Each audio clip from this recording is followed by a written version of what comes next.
ಇವತ್ತು ನಾನು ಬದನೆಕಾಯಿ ಪಲ್ಯ ಮಾಡ್ತಿದ್ದೀನಿ. ಬದನೆಕಾಯಿ, ಈರುಳ್ಳಿ, ಹಸಿಮೆಣಸಿಕಾಯಿ, ಕೊತ್ತಂಬರಿ, ಕರಿಬೇವು. ಸೊ ಇದು ಉದ್ದ ಬದನೆಕಾಯಿ.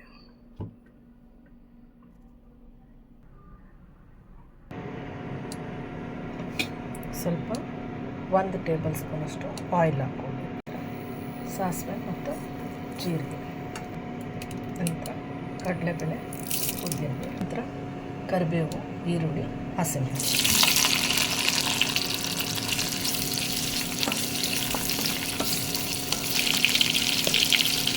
ಸ್ವಲ್ಪ ಹಿಂಗು.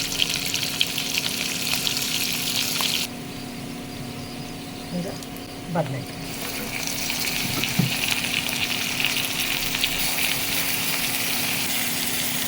ಈಗ ಲಿಡ್ ಹಾಕಿ 3 ನಿಮಿಷ ಬೇಕು. ಈಗ 3 ನಿಮಿಷ ಆಗಿದೆ. ನಾನು ಸ್ವಲ್ಪ 1/4 ಟೀ ಸ್ಪೂನ್ ಅರಿಶಿನ, 1/4 ಟೀ ಸ್ಪೂನ್ ಸಾಂಬಾರು ಪುಡಿ, 1/4 ಟೀ ಸ್ಪೂನು ಖಾರದ ಪುಡಿ, ನಂತರ ಒಂದು ಸ್ವಲ್ಪ ಬ್ರೊಕ್ಕೋಲಿ,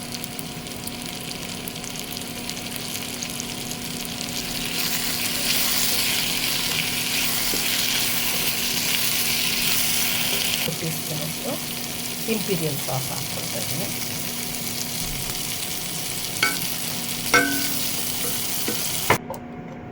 ಕೊನೆಯಲ್ಲಿ ನಾನು ಸ್ವಲ್ಪ ಶೇಂಗಾ ಪುಡಿ ಹಾಕ್ಕೊಳ್ತಾ ಇದ್ದೀನಿ. ನಂತರ ಒಂದು ಸ್ವಲ್ಪ ಹುಚ್ಚೆಳ್ಳು ಪೌಡ್ರು, ಗುರಾಣ್ ಪೌಡ್ರು ಅಂತ ಹೇಳ್ತೀವಿ ಅದು.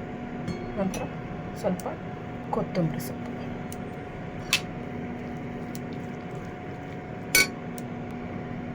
ಈಗ ರೆಡಿ ಆಗಿದೆ. ಸೊ ನೀವು ಮನೇಲಿ ಒಮ್ಮೆ ಹೀಗೆ ಮಾಡಿ ಟೇಸ್ಟ್ ಮಾಡಿ ನೋಡಿ, ಲೈಕ್ ಮಾಡಿ, ಶೇರ್ ಮಾಡಿ. Bye bye. Thank you.